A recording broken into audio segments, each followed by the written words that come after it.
আমি কেন কথাটা বলেছি, ঈদ মানে খুশি কিন্তু ঈদ মানে আনন্দ। 80% মানুষ আসলে আহ, ওই ঈদের আনন্দ সাময়িক নামাজ পড়া কোলাকুলি করাতেই শেষ।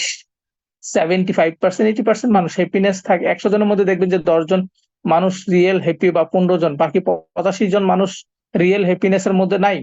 তাদের একটা টেনশন। এমনও দোকানদার আছেন যে ঈদের দিন বিকাল বেলাও তাকে দোকান খোলার জন্য টেনশন করতে হয়, বা ঈদের দিন সে চাইতেছে বেড়াইতে কোথাও ঘুরতে যাবে কিন্তু সন্ধ্যা তার দোকান খুলতে হয়। ডাক্তারদের, গ্রোসারি মার্কেট, অনেকেই।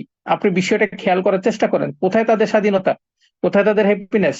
তারা দোকানে গেলে কিছু টাকা লাভ হবে, বেঁচে থাকতে হবে, বাঁচার জন্য তাদেরকে দোকানে যেতে হবে। তো এটা এটা আসলে লাইফের হ্যাপিনেস না। সো আমি আপনাদেরকে বলতে চাচ্ছি, যারা ডিএকশন এর সাথে সফল উদ্যোক্তা হয়ে আছেন, তারা কি সকাল বিকাল দোকান খোলা টেনশন করা লাগতেছে, কাজে যাওয়া টেনশন করা লাগতেছে, আগামী 6 মাস পরে টেনশন করা লাগবে, আগামী 3 মাস পরে টেনশন করা লাগবে, মরে যাওয়ার পরে তার ফ্যামিলি টেনশন করতে হবে?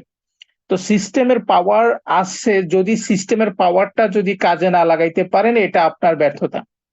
প্রোডাক্ট বাড়তেছে, সিস্টেমে সহযোগিতা ফেসিলিটি বাড়তেছে, অপরচুনিটিস বাড়তেছে, যদি আপনি ইউজ না করেন, আমি বলবো আসলে এটা আসলে আপনার ব্যর্থতা, আর কারোর ব্যর্থতা না। এটা আপনার জন্য দুর্ভাগ্য যে আপনি সুযোগ পাওয়ার পরে সুযোগকে কাজে লাগাতে পারেন না। কারণ পৃথিবীর অনেক মানুষ সুযোগ খুঁজতেছে, জীবন বাজি রেখে এই দেশ থেকে অন্য দেশে যাওয়ার চেষ্টা করতেছে শুধু একটু ইনকাম করার সুযোগ, সুযোগ কাজে পাওয়ার জন্য, শুধু একটু বড় একটা ইনকাম তৈরি করার জন্য। কেউ জীবনের ঝুঁকি নিচ্ছে, কেউ টাকার ঝুঁকি নিচ্ছে, কেউ 10 লক্ষ টাকা ইনভেস্টমেন্ট করতেছে, কেউ 12 লক্ষ টাকা ইনভেস্টমেন্ট করে এখনো ইতালিতে যাইতে পারতেছে না, শুধু একটু ভালো একটা ইনকাম অপরচুনিটি কেরিয়ার তৈরি করার জন্য। তো যারা এখানে আছেন, আল্লাহ আপনাদেরকে বোঝার তৌফিক দান করুক। এই বিজনেসে সবকিছু আছে, সবকিছু পাওয়ার জন্য আপনার সিরিয়াস মন মানসিকতা, আপনার ইচ্ছা শক্তি আপনাকে ভালো কিছু করতে সাহায্য করবে। আল্লাহ আপনাদেরকে কবুল করুক, কাজের মাধ্যমে, চিন্তার মাধ্যমে, নিয়তের মাধ্যমে, যেখান থেকে আপনি আপনার প্রচেষ্টায় আপনি বড় বড় একটা ইনকামে, ভালো একটা ইনকামে পৌঁছাতে পারেন। যারা এখানে আসছেন, আমি আপনাদেরকে একটাই কথা বলবো, এই বিজনেসে যদি আসেন, লাখ টাকার উপরে ইনকাম করার মতো মেন্টালিটি নিয়ে আসবেন। যদি এর নিচে আসেন, মিনিমাম 1 লক্ষ টাকা, মানে 1 লক্ষ টাকার উপরে মিনিমাম আপনার ইনকাম থাকতে হবে। আর মোটামুটি ইনকাম হচ্ছে মিলিনিয়ার হওয়ার স্বপ্ন, মানে আপনি একদিন মিলিনিয়ার হবেন, এটা হচ্ছে ড্রিম টার্গেট। এটা হচ্ছে ড্রিম টার্গেট, মাসে টার্গেট থাকতে হবে মিলিনিয়ার হওয়া। কিন্তু নর্মাল টার্গেট থাকতে হবে আপনাকে লক্ষ টাকার ইনকাম। সেটা 2 বছরের টার্গেট নেন, 3 বছরের টার্গেট নেন, এটা ইউর চয়েস, আপনার চয়েস।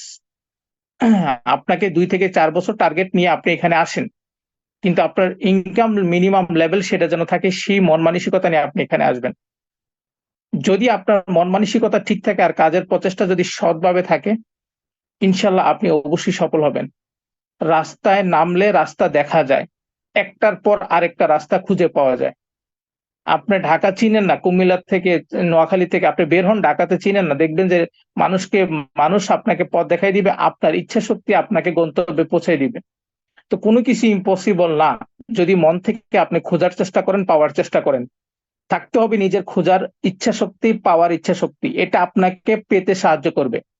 যদি নিয়ত ঠিক থাকে আর প্রচেষ্টা চেষ্টা ঠিক থাকে, আপনার প্রত্যেকটা সময়ের মধ্যে আপনি ধাপে ধাপে আপনার জ্ঞান, অভিজ্ঞতা এবং আপনার গন্তব্যে পৌঁছাতে আপনাকে সাহায্য করবে।